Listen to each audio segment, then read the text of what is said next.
Welcome to a new episode of Sustainability Forward, our podcast. My name is Rishi, your host for today. We have a special episode today with a guest speaker, made extra special by the fact that this guest is a childhood friend of mine.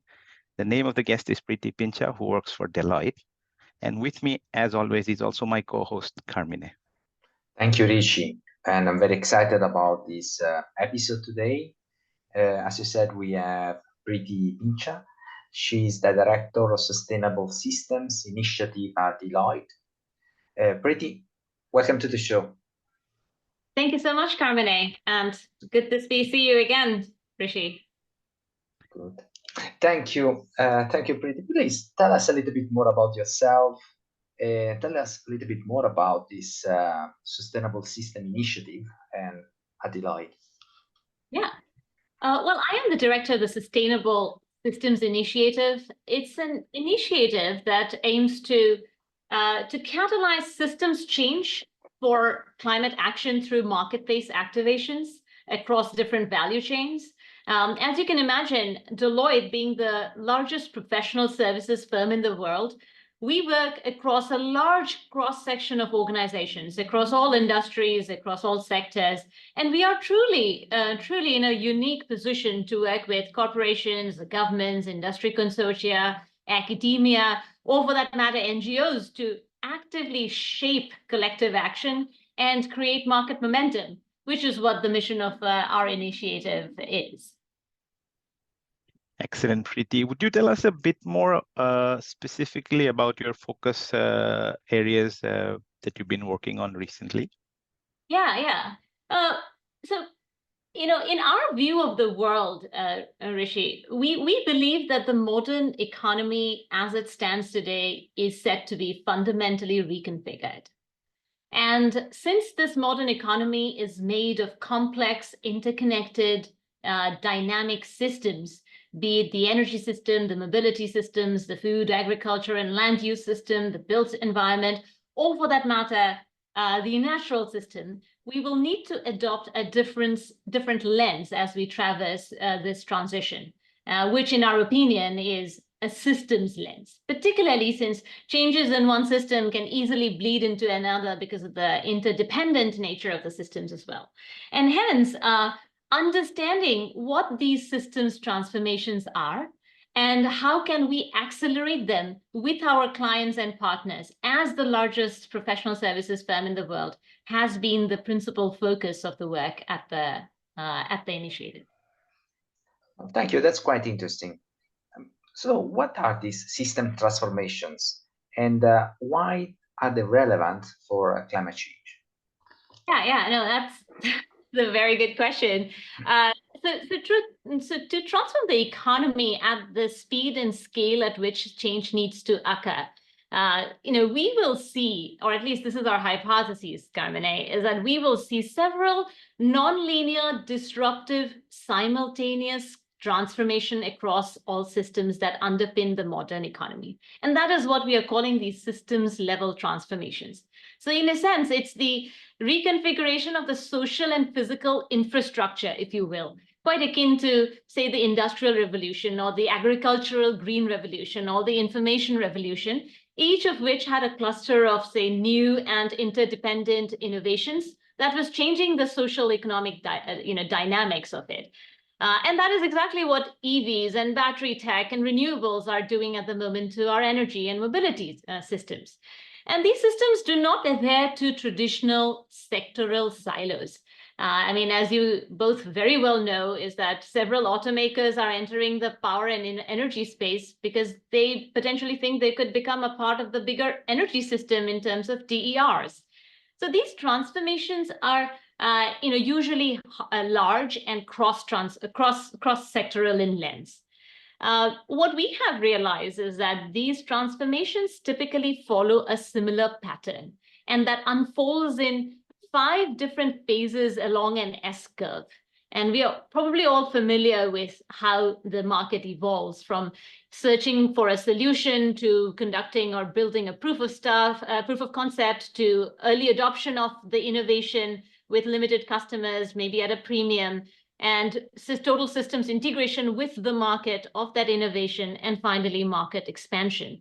Now, if these were the 5 stages or that an innovation follows, and each comes with a different set of challenges and opportunities, the knowledge what needs to happen in which phases can be harnessed to identify corporate interventions by companies, and that can catalyze systems level change. Now, if you ask me an example, in most solutions, for most companies, the solutions are stuck in this early adopter phase where there is formation of a niche market that connects demand and supply. Performance is increasing and costs are perhaps beginning to decline, but the innovation remains at a premium and is not widely available. It's a classical chicken and egg problem, right? Where producers become unwilling to ramp up capacity because of lack of confidence that there will be willing customers to pay for it. And on the other side, customers perceive insufficient supply to meet their demand. Now, to break this impasse, I think companies can work different mechanisms like forming coalitions, offtake agreements, book and claim accounting. And these are the various set of interventions that companies have at their disposal. And understanding these systems level transformations help them apply it in their corporate sustainability strategies. And then the last point here I'll make is that, for us to do this truly well, fundamental system dynamic concepts like reinforcing feedback loop, which begins to say that a small change one place will make a change somewhere else, or learning curves, which explains that the more experienced producers accumulate with a technology, the more productive it becomes, the cheaper, faster, better it becomes. And technological reinforcements that one innovation deployed will lead to supporting innovations that will emerge and embolden that. So some basic system dynamic principles and the language and logic of it comes in very handy with our corporate clients. Excellent. You said 2 things which sounded very interesting to me. First one was industrial evolution, only because I'm based in London. So the industrial evolution started not too far away from where I am right now. But more importantly, you started talking about actions and things that companies could do. Would you help us understand, Preeti, what are the calls to action you have or your organization has recommended for corporations? Because that is one theme that we try to track closely in our podcast. Yeah, absolutely. I mean, it's a multi-stakeholder topic, and companies have the agency to drive a substantial part of these transformations. And by the way, it can create tremendous value, both for themselves as well as for the world in doing so, right? But in order for them to even do that, they perhaps need to adopt an approach that goes beyond this compliance mindset, beyond a siloed mindset where these are my targets, I shall achieve net zero within the 4 walls of my company, and here's my plan.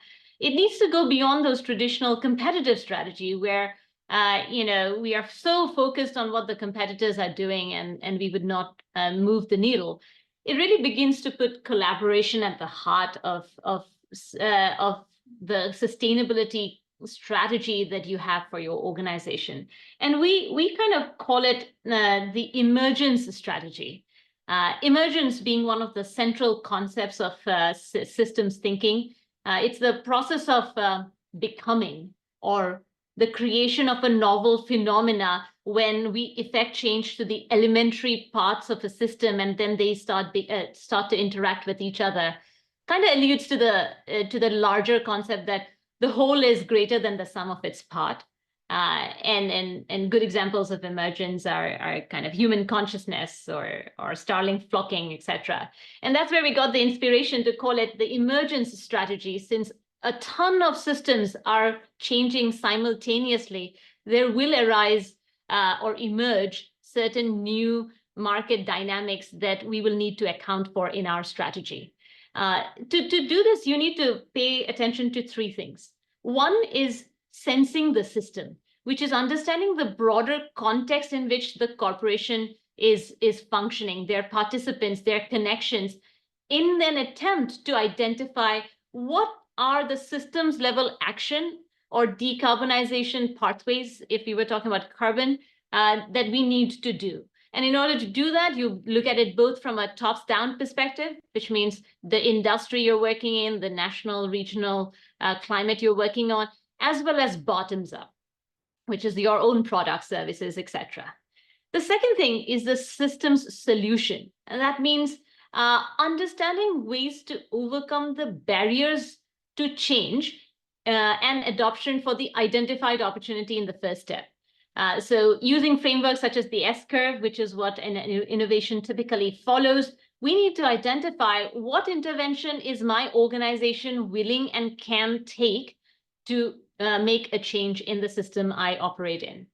And the third, perhaps the most important one, is understanding the role of an organization is best suited to play. And in order to do this, we need to look at a company's characteristics along two dimensions. There's the strategic flexibility. That means to what degree does the company has permission to change, both in terms of external factors like the regulations, customer expectation, as well as internal like employee expectations. And the second one is systems influence. Like, what influence does my organization actually have in the broader ecosystem I work in? And this goes beyond, right, the usual metrics of market share and competitive position and capital. It extends to soft powers, like maybe brand and your leadership is the influence you have in the system. And which begins to answer the question, like, how is my organization best positioned to act? We think that if you can incorporate these three questions in the formulation of your sustainability strategy, you begin to unearth the where to play and the how to win, but with a broader aperture that includes the broader system. And this is not just for academic or altruistic purposes. This can really create first mover advantages and help you capitalize on a growing economy or a growing opportunity that sustainability presents. Thank you, Preeti. I think that's fascinating, and I was taking some notes here. And I agree with you, it's a multi-stakeholder, multi-variables kind of problem that definitely requires a holistic view. And from what I understand, disease and transformation are not easy, given their complexity. But nevertheless, what should keep us motivated looking ahead? That's a tough one, Carmine. But I think you're right. That these transitions are easier said than done, right? And there is a prevailing perception that these transitions are slow and long-drawn processes, which can itself be very demotivating. But I'm not sure that's necessarily true, because the shift to a sustainable, low-emissions economy is already unfolding, right? If I look at the last decade, photovoltaic solar costs have declined 90%, wind costs 60%, and battery costs by around 80% or so.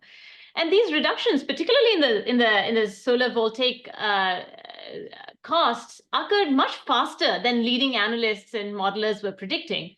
And that challenges that notion that these transitions are necessarily slow and gradual. And not to forget that, change in one system automatically leads to another, like cheaper renewable energy and storage will catalyze expansion of clean energy also in mobility and building an ecosystems. So I think that while some corporate leaders continue to underestimate the speed and scale at which this transition is happening, and maybe somehow failing to recognize the business opportunity that the transition is surfacing, others are capitalizing on it. They are adopting this as a core business model to shape the future of their industry and their system and entrench market leadership position. And there is only a window, right, for these companies to both accelerate the transition as well as position themselves as leaders in the future market. And the opportunity in and of itself is huge, right? So at Deloitte, we conducted an analysis that seems to suggest that rapid global decarbonization can yield an economic dividend of US, I think, $43 trillion by 2070. So that's not small. The opportunity is huge. And of course, then the recent policy and regulatory changes around the world have also shifted the near-term calculus of the economic viability of these low emissions products and services. I mean, I don't know about Europe, and you guys might have the number more in the top of your head, but in the US, between the IJA, IRA, and CHIPS, I think we would add at least $3.5 trillion in net cumulative capital investments over the next decade. Now, that should be motivation enough corporates to go and chomp on this opportunity. Preeti, you remind me of Martin Luther King, who said we must accept finite disappointment, but never lose infinite hope. Now, with that being said, would you help sort of summarize a few things that our audiences should keep in mind when it comes to system transformation? Yeah, I think the first thing is obviously, actually, maybe I'll take a step back. Maybe there are three things that we ought to keep in mind, key takeaways. First is, of course, think in systems. Second, never lose the opportunity to shape a market, particularly in disruptive times like today. And third is adopting a beginner's mindset to your climate action. The first one, I think, traditional approaches to corporate strategy, which is very centered on competition and efficiency, can be useful when landscapes of technology and customer solutions and market structures are very well established and relatively stable, and change is incremental and linear. But in times of disruption, such as today, where literally every system is undergoing a transformation, it reminds me of that movie. What's that called? Everything, Everywhere, All at Once. I think leaders have to get a little creative and we are constantly being subjected to fundamental and exponential change. So we need to widen the focus to assess some systems level changes and get quickly on it. I mean, an airline company today is focusing on farming regions for biofuel production. A shoe company is considering sustainable wool production in New Zealand. I mean, if you look at traditional value chains, these companies would have never thought about opportunities or initiatives like this, but they are. And they have to go beyond the four walls of their organization to think that and act on their corporate targets. The second one is, why lose the opportunity to shape a market? I mean, there's huge opportunity, like we just established a minute back. We should make sure that sustainability does not become a sidecar event, but becomes a much more deliberate, distinct, and a differentiating part of your core business strategy. And this is very important because oftentimes sustainability strategies are bolt-ons, incremental bolt-ons. They tend to think only inward, and also inertia can be very limiting. So I think it's very important for them to not lose sight of the fact that there is a window where you can shape your own future. Otherwise, we will become bystanders, or worse, victims of the new future because we failed to act on time. And lastly, perhaps most importantly, is that corporate leaders ought to be open to continuously learning and adapting to changing environment. I mean, staying open, flexible, and agile is very important because this market is evolving. Every day we get new solutions, new ideas, and there's a lot of noise. So to distill the signal in the noise, it's an art. And I think you need to keep a beginner's mindset, and also look at issues with fresh curiosity and wonder, I think. So these are the three things I would say that corporate leaders and companies need to bear in mind as they think about their interventions in the sustainability world. Thank you, Preeti. I love your analogy with the movie. And I think probably summarize what climate change is all about. Is everything everywhere all at once that is coming towards us. And definitely not in the linear order, as you said, of what are 5 forces that are taught in business school. Requires, I agree with you, it requires a different approach. Probably one of the biggest problems that humanity has today, probably the beginning of all externalities. So definitely needs to think in a different way. And I also like very much your second point about never lose the opportunity to shape the market. This is the key that will differentiate companies going forward in this sector. And finally, I completely agree with you on the beginning mindset. We all need that. We all need to probably be a little bit more childish and going back and learning and adapting to this new world. So thank you so much for coming to the show. I think we learned a lot. We're reaching our beginning mindset as well. Personally, I learned a lot. So thank you, Preeti. Thank you. Thank you so much for all the work you guys are doing. I enjoyed the Natural Tipping Points episode and love what you guys are doing. And thank you for having me on your show. Thank you, Preeti. Thank you.